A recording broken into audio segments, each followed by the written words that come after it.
Yeehaw! God bless y'all!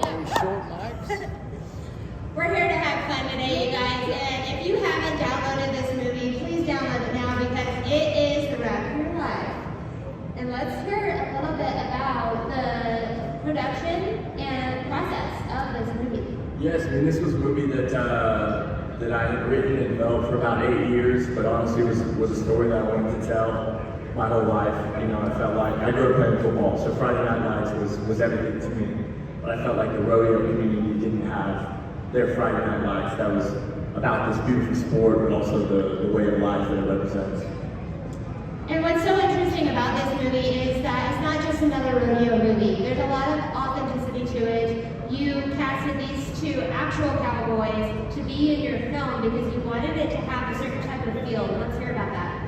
Well, I always knew on the directing side that we were going to shoot at a live rodeo and work with real animals, do everything as authentic as possible.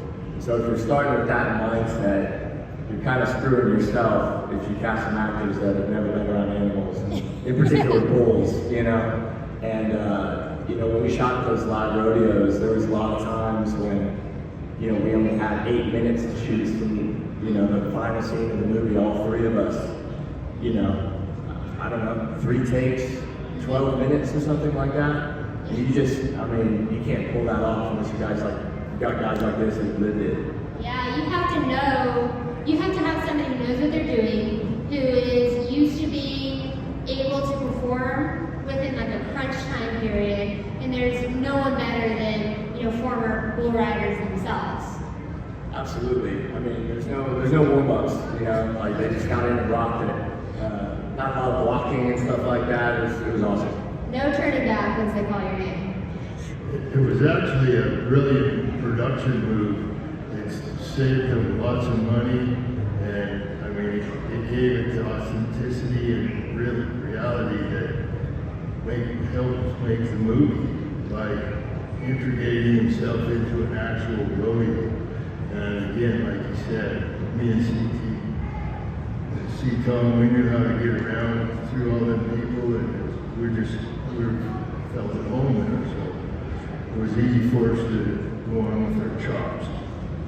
I was just going to say that, you know, I was getting to watch it yesterday, so all these things were flowing into my mind, what I wanted to talk about yesterday, and, you know, one of the things I love that we did was, you know, again, they've been around the rodeos their whole lives, so they know how to interact authentically there. And I remember at one point you just, you know, all of a sudden we're on a horse out in the middle of the arena talking to the crowd, and I was like, film it, and, you know, all of a sudden it becomes this nice little moment in the movie. And you know, that's probably what makes you such a brilliant, you know, producer at this point in time, is that you can see things like that. Yeah, well, like you're seeing something, you know, very organic happening, and you're like, we need that. That's what we need. This is the story I'm wanting to tell, is what we're seeing right here in this moment.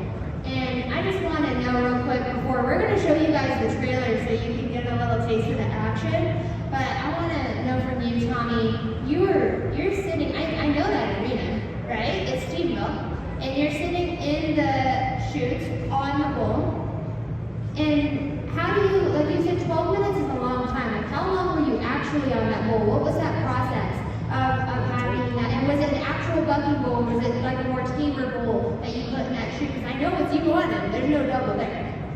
No, that was a bull that was in the draw, and they just pushed him up to the front of the chute. It's a dream sequence.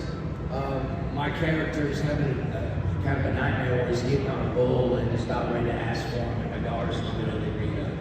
And it was interesting because when I walked in, it was actually one of my favorite moments. I was really happy that I had been around rodeo and I had gotten on so many in my younger days, because we just dropped that rope down there and I started warming up the rope and stuck my hand and we pulled it tight. And I took a wrap, and the next thing we know, we got the shot and I'm stepping off that thing. And some of the guys came up to Jake and said, damn it, that guy knew what the hell he was doing. Who was that? That was probably my favorite moment, is just to know that the Cowboys knew, because nobody came up to me to help me. I was on my own out there. Yeah. It just all comes back to you. I'm glad I didn't have to ride that stuff. How long has it been since you've done that? It's been a long time. I think the last time I've been on one, I was probably 16. Oh. Yeah. So, Yeah, it been 40 years. 40 years ago. It's just like riding a bike. I don't know. Tommy tumbled too in that whole opening walk. You know, we only did one time. Yeah. And it's like a 2-minute shot. You know, I mean, we did it once. That's the beauty of being a cowboy. I mean, is that you never lose that feeling. Like once you hear the national anthem, it's like game on. Yeah, that, you know, growing up, I was raised a cowboy by cowboys, and that was a big reason why I wanted to do this movie. And when Jake started pulling in people like Forrie, and, you know, Forrie knows my family and my father, and they used to rodeo together back in the day. It just became real easy to portray this family, 3 generations of bull riders. It wasn't forced, it was real. I felt really connected to these 2 guys quickly. And you know, Jake was open to our input, which made it a lot easier. There were times when, you know, Forrie and I would say, we might want to change a couple of lines, or, you know, things matter. You know, how you wear your hat, Yeah. how you handle a rope, how you halter a horse. Yeah. There's a shot, you know, in the trailer where I'm picking a horse's hoof, you know. Yeah. Nobody came taught me that. In fact, I went up to Jake. I said, I think I should clean his feet. And there's something authentic about somebody that was raised that way. And you can tell when somebody doesn't know. You hire an actor from New York that's never been around a bull or a horse or anything. There's a way they walk, and there's a way that they ride, and you can tell that they had a lesson with the wrangler for a few minutes versus somebody that was, you know, raised around it. Yeah. And I can imagine that there's definitely an energy when you're around another cowboy or somebody, a horseman, that knows what they're doing.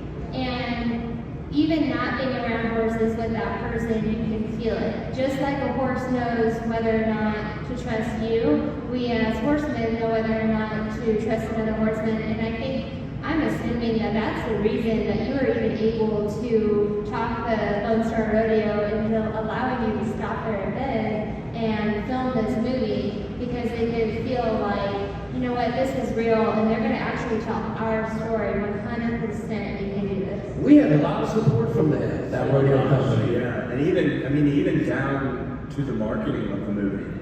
You know, I mean, I called up the Lone Star Rodeo and asked, you know, a year after we shot the film there, can I come to all your rodeos and play the trailer at your biggest moments in your rodeo? And they're like, heck yeah, you know? So it's like, it is forever. You know the deal, like with cowboys, you don't see somebody for 5 years, and you call and say, I need help with a horse in another state, and they're already in the truck, just starting the engine, you know? And it was the same with them, and it was amazing.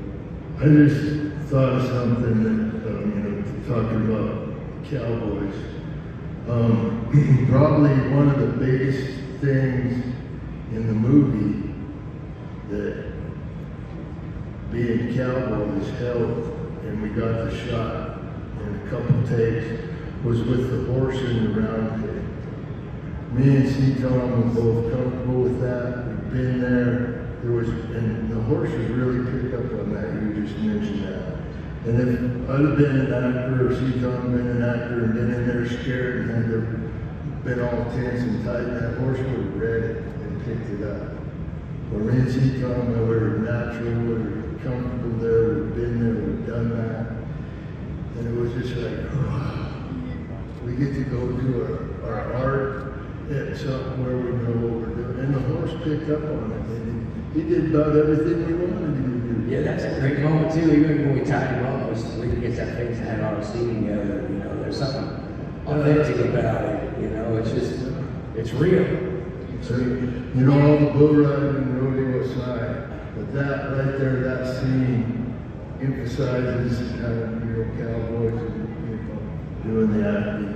And that was a special moment for me with C-Tom, and heck of an actor, the guy over there.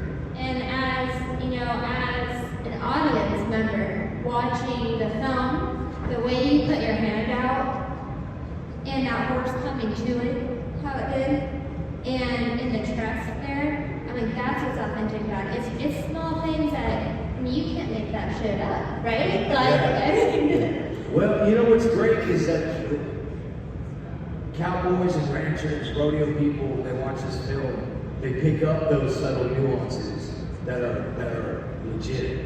That, you know, if you're not aware of it, you don't know the difference. But I think that's why this movie rang true for a lot of people and had such a, you know, committed audience within our world.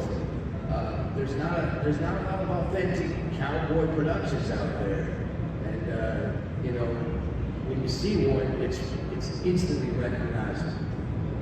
and right there, that's what keeps you in the moment with the movie, because any little thing that you guys mess up in a Western movie, you know what I mean, not you guys specifically, but a producer might, you know, overlook, we get taken out of the moment and out of the storyline because now we're thinking, oh, that wouldn't have happened, or it shouldn't happen like that, or that wasn't correct or right, or that would never happen. You know what I mean? Then our minds are running and taken out of the moment. And I was able to personally stay in the moment the whole time for this movie. And we want to give you guys a little taste of the action. So let's go ahead and play this trailer. Seeing my shooter was crying today. All my family, all that emptiness. Just go, 30 seconds. It's like all I gotta do is hold on. Yeah, look at it. When you're jumping on this boy, you press out the joint, you know. You don't ride like that again.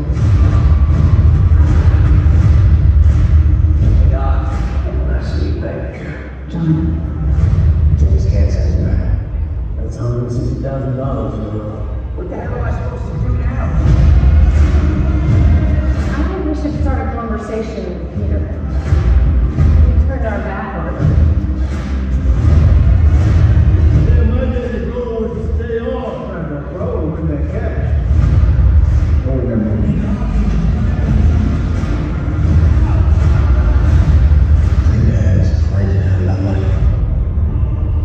Champs ain't made it right. Made it in a few seconds right after you fall. My dad, I don't know what he do up in Virginia.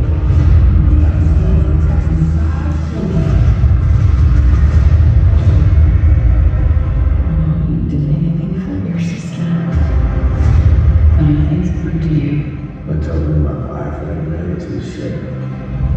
You stand for everything. Family, faith, and strong American values. We're not perfect. I'm trying to do what's right no matter what it takes. No matter how hard you fight, I don't need him raising my dog. whether you make it or not, you will always judge it.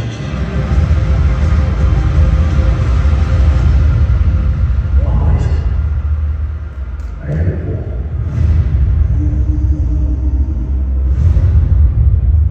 Wow. Wow. He joked and he's like, let's see if we can keep you from crying today. And I'm like, I'm not gonna cry. I'm not crying, you're crying. You're crying. Man, you know, one of the things that hits home for me as a competitor is when the committeeman had said, you're what everything, what the Western industry stands for, and that is, what is it, family values and Family, faith, strong American values. yeah, family, faith, and strong American values.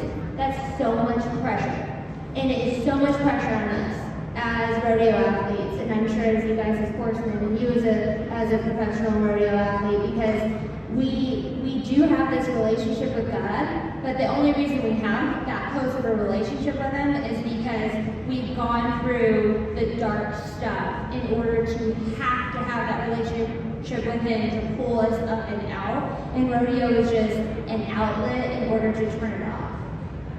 Yeah, absolutely.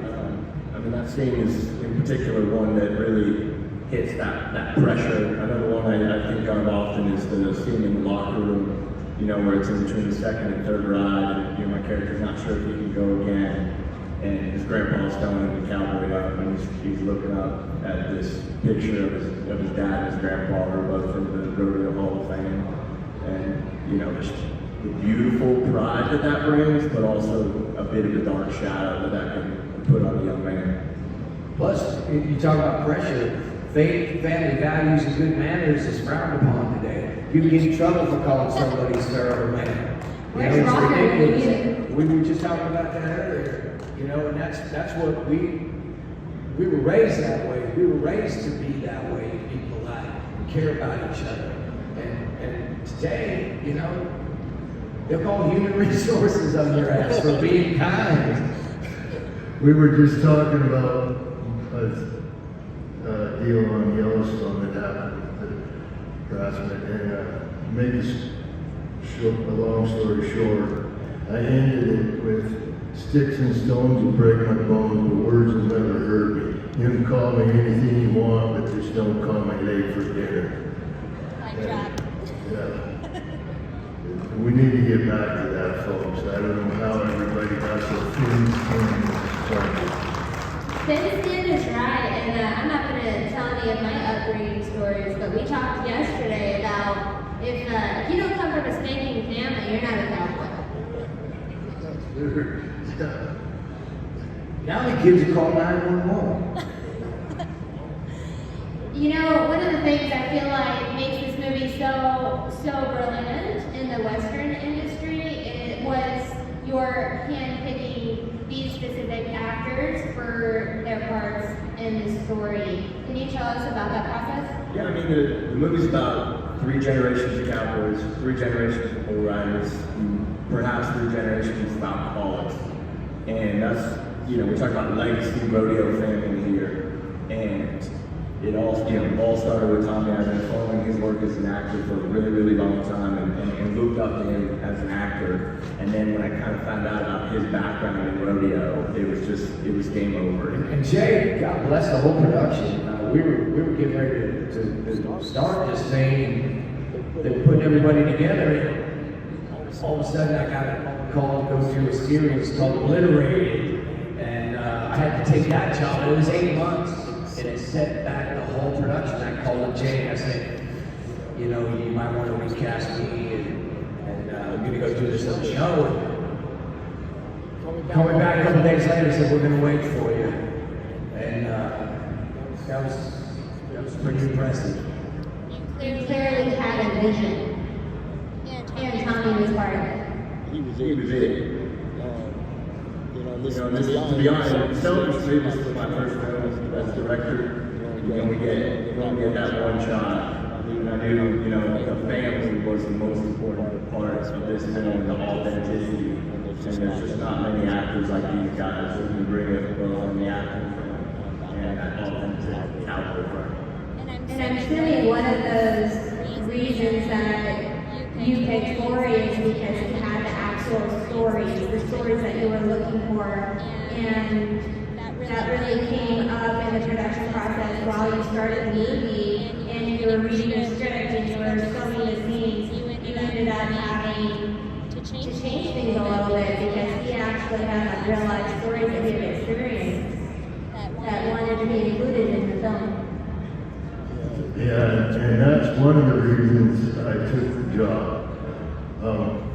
I read the script and I liked the script. It was a little off the wall. It promoted the Western way of life. And he told me he had Steve Tom already hired. I knew he was working in the right direction. And when he let me talk to him about some things that needed changed and could be different or added to it, and he was open to it, you know, I was like, this is going to be a good picture. I want to be part of it. That's the thing is not, you're not just talented as actors. Both of you have talents as cowboys, rovers, bull riders, and Tommy, you also are a team rover, you're a trick rover. You do all the that included singing.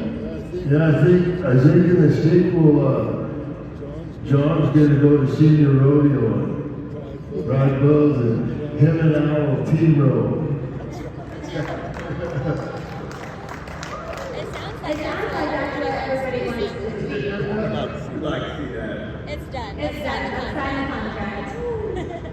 And I told my girlfriend this morning, if they let me pick the bareback horse, I might get on the bareback horse. Find when this goes up and down, I'll be all right. Well, there's a song that Tom plays sings during the movie, and it's so touching to so many of us. And we try to get the joke out there, but he's like, you know what? The audio, everything's gonna be so much better on the big screen, and we need to do it that way. So let's check this song. Yes, this is a song that I wrote. Ironically, it was titled right before I met Jake. And Jake did such a great job with the music. We got this young man, Bones, who just did a great job with the music. That's one of the things that I'm really proud of with this movie is writing strong, there's action, the actors are really great, the music is great, and it's shot well. And if one of those elements isn't right, then generally the movies fall short.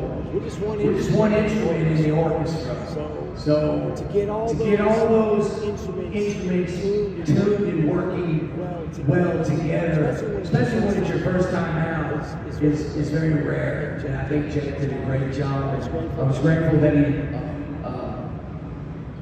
let me approach him with this song that he ended up using in the movie.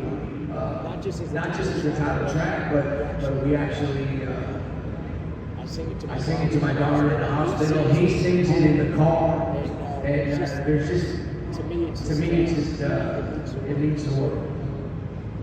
And that is what was so intriguing to me about this movie is how the way everything worked out. This song being wrote before you guys ever talked about the script, and for you coming to exactly who you want to be in the movie and getting that yes, and everything flowing together after 8 years of you creating your baby into reality. Right? It only took 18 days of filming to create this what feels like a Western masterpiece.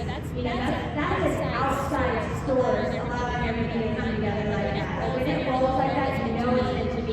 You know it's bigger than us. That's bigger than everyone inside. I think what helps a lot was I knew the script was good, we had a good movie on our hands, but we were telling a story about a way of life and a culture, not just a nifty little thriller or a little comedy movie. You know, when you're making a movie about a way of life and about people, you got the big man on your side with that one. Yeah, I think the Lord wanted this movie made. I mean, see, Tom already had that song wrote, and it just came together like that. And 8 years, way to be persistent. That's a American right there, buddy. Thank you. Yeah. And there's another little deal that there's one day where I bring Virginia out of the hospital and take her to the practice pin with the kid to see the guys. And some things happened where the shot got held up for a few hours. Well, the sun was just beautiful. It became one of the poster shots. And then the Cowboys tipping their hats. I get shivers right now just remembering it. Yeah. Thank you, God, for putting this in my life. Who plays my daughter and Al's granddaughter, did such a great job. We brought her in to sing the song with us, and we shot this video together. Her father's a great drummer for Sydni Blanchard and Keith Carlisle. We just had a ton of talent in this movie production, and It was amazing to watch it all come together. Let's go ahead and see that video and show it to the audience. Let's check it out. Let's check it out.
because I'm just a little girl that wants to be like her dad, her cowboy dad. I feel like that's a lot of us, you know, like trying to fill these impossible shoes of a superhero. And you really touched all of our hearts with that song. Thank you.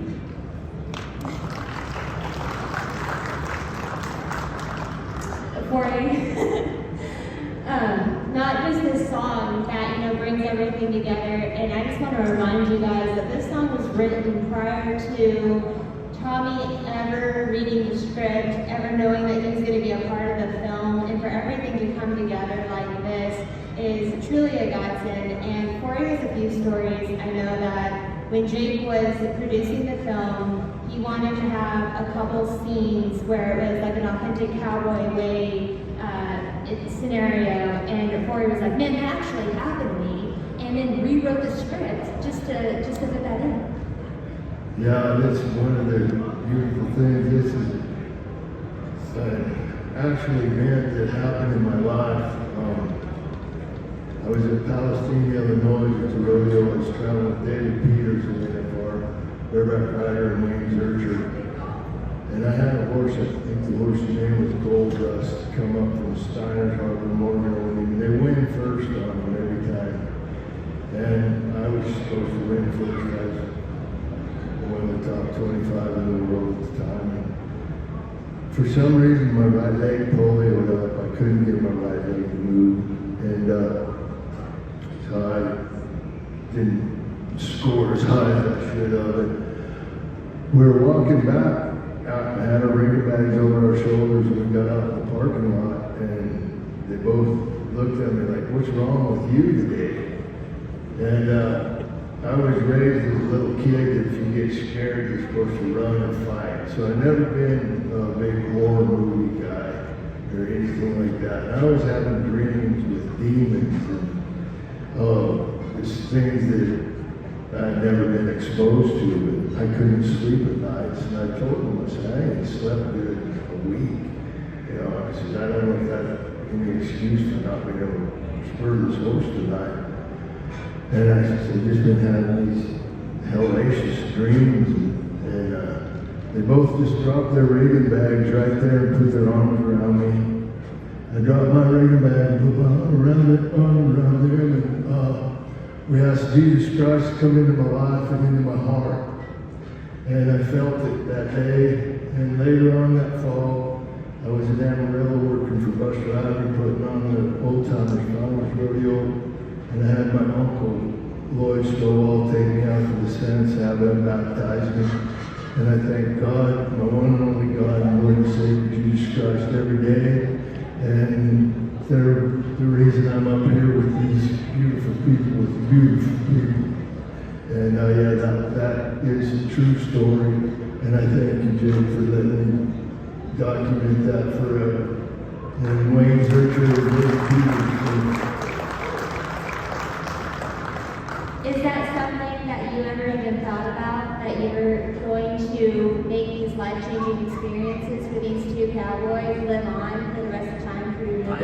I don't know about, you know, I thought I would change their lives in this way, but one of the reasons I wanted to cast them is because I knew this movie was about their way of life, and so I knew that they would be so motivated. You know, when you make a small budget movie, you've got to find ways to really, really motivate people and make sure that they're driven, because it's going to be tough. And so that was, you know, a huge part of surrounding myself with people that would challenge me and make me better, because I knew how important this would be to them. I just appreciate, you know, again, it's one thing to share that story with me as a bit of research, or as for us to get to know each other as actors playing grandfather and grandson. It's a whole different thing to say, yeah, sure, kid, write it on a script, and I'll tell them, you know, this very vulnerable piece of my life on film forever. That's a whole different deal. And so I appreciate, you know, that they were willing to do that throughout the whole movie. Yeah, that they were willing to actually give that piece of themselves to the world, that very private, you know, piece of themselves. I think the more personal you can make your work, the more universal it becomes. Absolutely, yeah. The smaller we got, the more microscopic we got with our own stories, the more the whole world, you know, enjoyed it. you're talking about these really authentic cowboy moments. And yes, a cowboy watches and goes, oh yeah, that guy's picked a horse before, you know. But I even noticed people from Ireland that had never seen rodeo in their lives were like, I love that movie. I felt like I had to wipe dirt off my face. And they might not know the world, but you know when something's BS or not, whether you've lived it or not. And like last weekend at the celebrity cutting in Fort Worth, I had half a dozen people stop me and tell me what a great movie it was.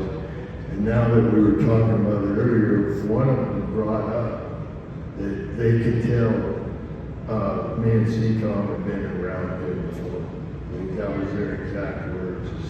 And we could tell you guys have been around it before. A great movie.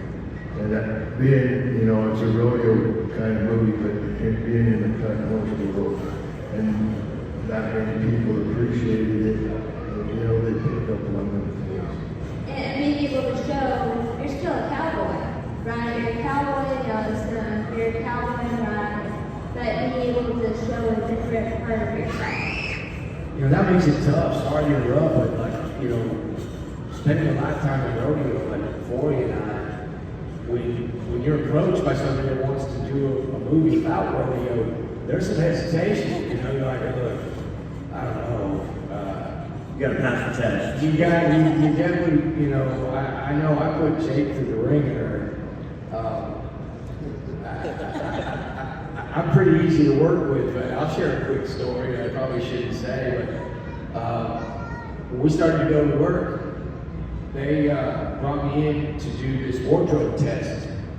And this lady started pulling out all this stuff. It looked like I was in the middle of a Clint Black video, black Wranglers and these pearly snap shirts and all this stuff. I looked at her and I said, I don't think this is gonna work. And she looked at me and said, I've done my homework. I know what rodeo cowboys look like. And I was like, well, either you or me. I said, you or me are gonna be here tomorrow. She said, that's right. And I called up Jake. I said, Jake, I said, we got a problem. He said, well, I just left the same wardrobe meeting and I got a problem. So we kind of rallied around each other and we said, look, I'll bring my own clothes from home. Let's see if we can't get somebody else in here that can help us be as authentic as we possibly can. And that's when one of the executive producers' wife, this woman named Shannon, stepped in. And she's an artist. And she knew what we wanted and what we wanted to portray. We weren't trying to do anything that we weren't. We were trying to do something that we were. And when I had Jake support in that moment, I knew we were on the right stuff. And the first couple of days, everybody were like, oh, you better watch out, you know, Tommy. He's a bit of a pit fighter. I was like, you know, not really. I just had a vision. I wanted this to be as authentic as possible. And if I'd have thrown in the towel in that moment and just worn whatever somebody else wanted me to wear, it would have ruined the whole thing. You wouldn't have even landed Lone Star. 100%. You don't want to cast a bunch of yes people. Sure, it's a balance, and I want you to trust me and trust that I've got this. But at the same time, because I knew I was wearing so many hats, that's a huge part of why I was like, okay, I need to surround myself with people that are gonna, you know, be extensions of I'd rather just show up and say yes and move on. But, you know, it's hard to rattle the cage sometimes. Tommy already had him trained when I called. So I got the wardrobe, everything was great. But I want to share something with everybody that is special to me. And this is how the Allyn family took care of us. I had a production assistant call me, and she asked me what I like to eat. And I told her, I said, I like beef, maybe a little ham around there, but beef, really beef. I said, sweetheart, I don't like to eat anything I can't pronounce the name of. And she laughed and said, you know, I'm kind of that way too. I said, yeah, if you can't pronounce the name, I probably don't want it. Just a beef sandwich would be good. But that's how they looked out for us after, you know. And I mean, I think maybe only one other show if I'd ever been called. And that's when Forrie said, beef, it's what's for dinner. Exactly, and it sounds like what's going to happen in the sequel is everyone's going to send you in to train train the whole crew. That's Jake's job next time. Well, another thing I want, that was beautiful was in the church, and me and C. Tom I was seeing, and Jake coming up, like, oh God, you guys are like family. And I said, yeah, well, we both had our butts chewed by the same guy, because I worked for C. Tom's dad as a wrangler and as a stuntman, and he wasn't scared to jump on your butt. He thought you had it coming. Yeah, Daddy's old school. Yeah, he is, and I love it. I don't know if now's the time or not. Maybe we could incorporate some questions from the audience out there I before we think go. so. I think to touch on what you guys were talking about, you know, the Western way of life is a family. So like you guys, all of us have experienced just with the movie ride and this showing and the meet and greet is how everybody does come together for the better good, you know, of the whole. And I mean that's just what we do. That's just what we do as cowboys. So I'm gonna come down here, you guys, for some Q&A. I know we have some fans. I know you want to hear from your favorite actors for this movie. So go ahead and let me know. We got Sydney over here. I know she's got a question. Hello there. I have actually 2 questions. My name is Sydney. I'm from Las Vegas. Hi, Sydney. And hi. I'm having a fresh moment here. So, Mr. Howell, my first question. This is a 44-year-old question. How should fans address you? See Tommy or Tommy? Well, Forrie calls me C. Tom. I did a movie with F. Murray Abraham, and he called me Thomas, and I called him Forrie. But everybody calls me Tommy. I have the initial in front of my name because I have the same name as my father, and we're both in the same union. So, but I spent a lot of time being called Tommy, so everybody calls me Tommy. Now I know. And so, I've watched the movie, and the song, that song is really good, and it's so catchy that, you know, when I was at work, I'm going, Daddy, run. Awesome. But my question is, I just found out that you didn't write this song prior to, you know, you even having the script or knowing you were going to be part of the movie. What was the process and how you chose the lyrics, the lyrical content? So, it's a long story, but I'll try to make it short. I've never played music, I never played the guitar until COVID hit 4 years ago. I picked up a guitar and I started trying to make sense out of those strings and was plugging a few chords and writing down some words and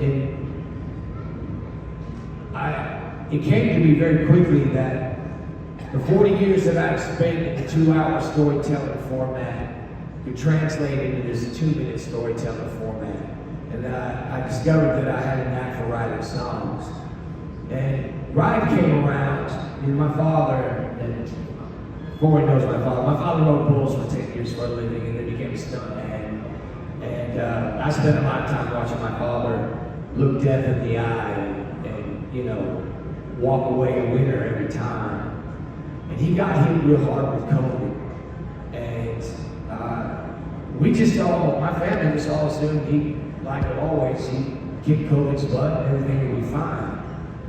But we had about 3 nights where it got real bad. He was in the hospital and looked like he was going to get hooked into a ventilator and things weren't looking real good for us.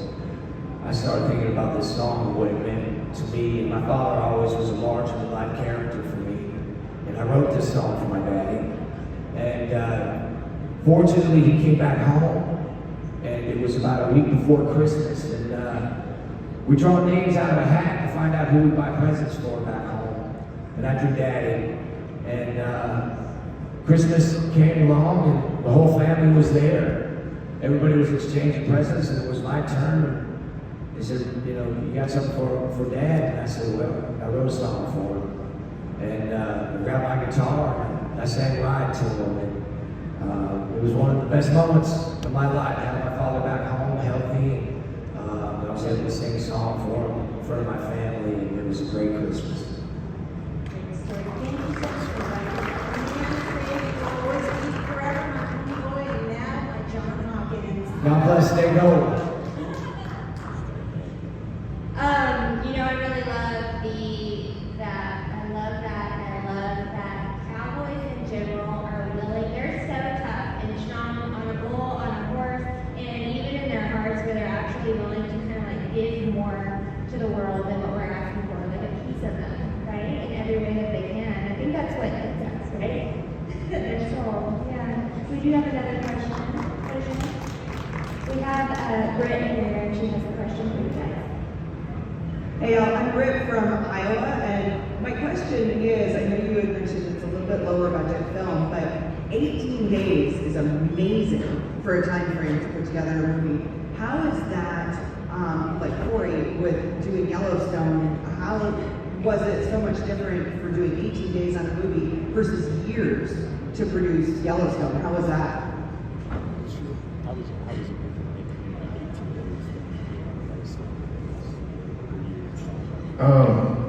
Actually, I like being on smaller movies. Big shows like Yellowstone, there's so many people involved and everything, where like on Ride, it was a family feeling. You got all the Allyn family there, C. Tom and his family are around, Annabeth, she's family. I couldn't believe I met her with her husband. He's a stunt coordinator, and I met her on Yellowstone. He was the stunt coordinator the first year. I couldn't believe that beautiful woman could play a sheriff. But when I seen her in that outfit, she sure pulled it off. But yeah, it's like I said, nobody on Yellowstone called me and asked me what I like to eat. With the Allyn family did. So yeah, it's a lot more cozier on a smaller deal. And then Family unit. It's like we're all family. Yeah. And it's 18 days, but it's 18 long days. And when we get to the end of it, we're super tired. So yeah, we were I had a recording session set up for right after I did Ride.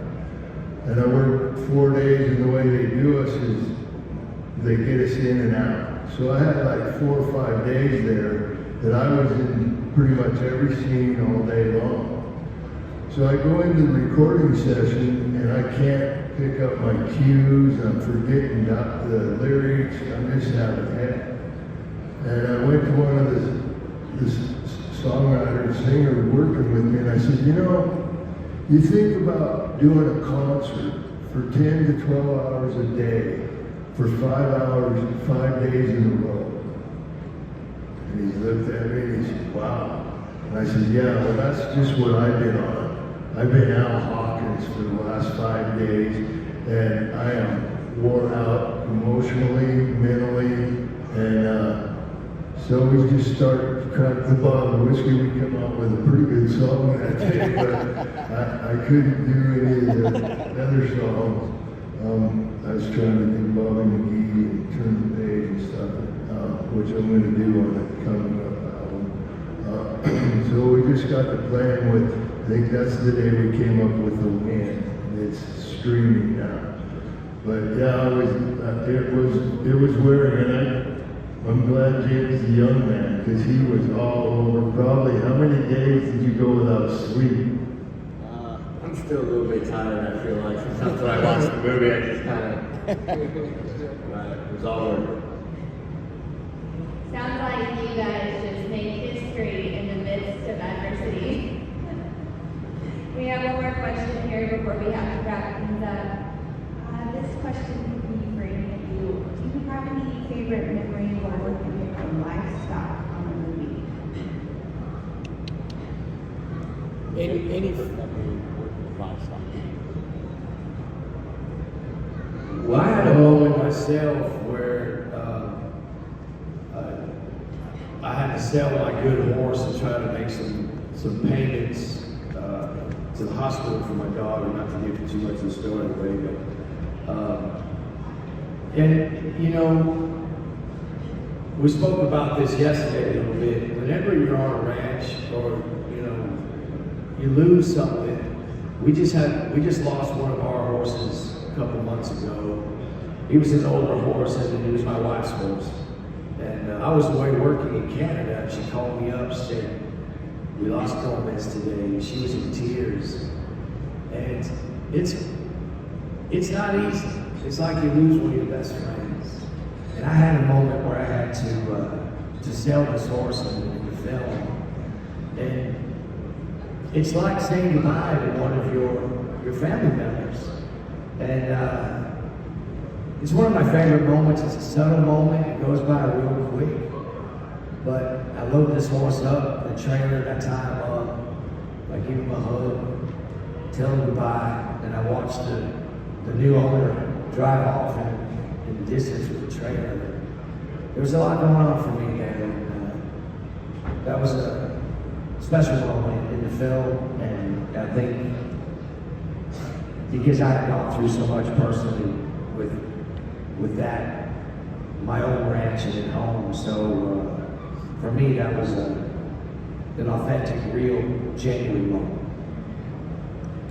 And for me, it would be the round pen. That's, besides putting these Jake on bulls, that's it. But I was really impressed with that horse Red off of me and Tom, and he just got into the movie with us. And so she's the only one I really worked with, but I was impressed with that horse in the round pen. For me, both those moments were honestly my favorite, both more on the kind of filmmaker side of things.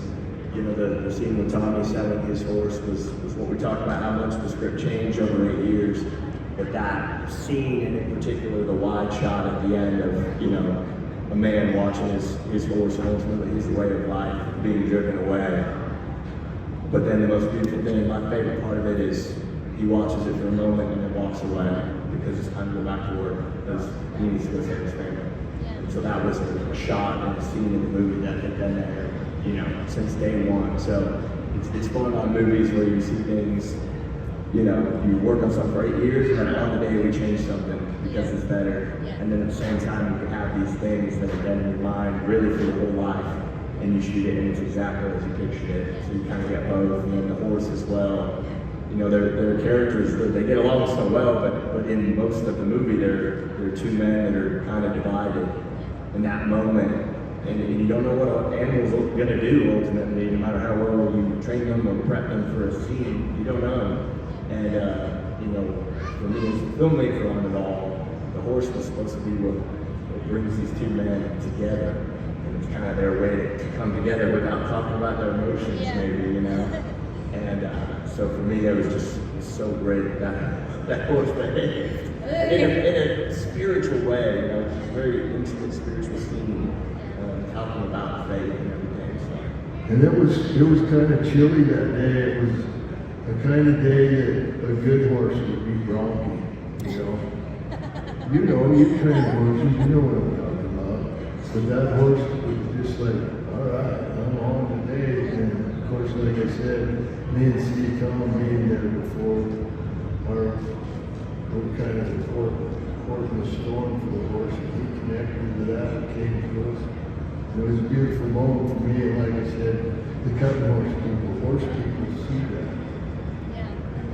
And it's interesting that you say that about that trailer driving away. Like, we've all had, if you haven't had to sell your best horse for a bigger goal, for the greater good of your family or your life, then you don't have a goal that's bigger than your horse yet. And when that moment comes, it is hard. And I can never watch the trailer drive away. Anytime anybody comes to get a horse from me, I'm like, you gotta let me go inside. Because I cannot watch you drive with that trailer away. So that is one of the moments where it is authentic, it hits home, it's real. There's so many moments in this movie, you guys, that just touches your heart as a rodeo competitor, touches your heart as a horseman. And I really hope that you guys either stay here with us to watch the movie, or download it on the platforms that it's available on? Yeah, it's on Amazon and Apple right now, and so we're going to play it here in a second. The full go if you want to watch it here, but we really appreciate y'all's support, and can't make these movies without you guys, so thank you for having us. This was absolutely great. And whatever you guys decide, whether you're going to stay here and watch the movie with us, or you're going to go home and download it to watch it later after the NFL tonight, maybe, whatever you do, make sure to ride for us. And thank you for coming out and supporting the Western Way of Life. That's one of the things I love about this movie is it promotes the Western Way of Life. Rule America, feeds America. God bless you. Thank you. And also just to, I know we keep ending it, but just to thank the Cowboy Lifestyle Network for having us. You know, and again, this movie, Chuck gets this movie in 8 years in Hollywood, and it wasn't until the world community started to pick me up and put their arms around me and this film And together. we like it. Once the rural community sees the movie, they're like, oh, like this is real. You know what I mean? This is something that we want to stand behind. You guys can all come over here for the meet and greet. Over here, we have posters on these tables. Grab them. We have markers over here. Let's meet the stars of Ride and have another great time in Vegas.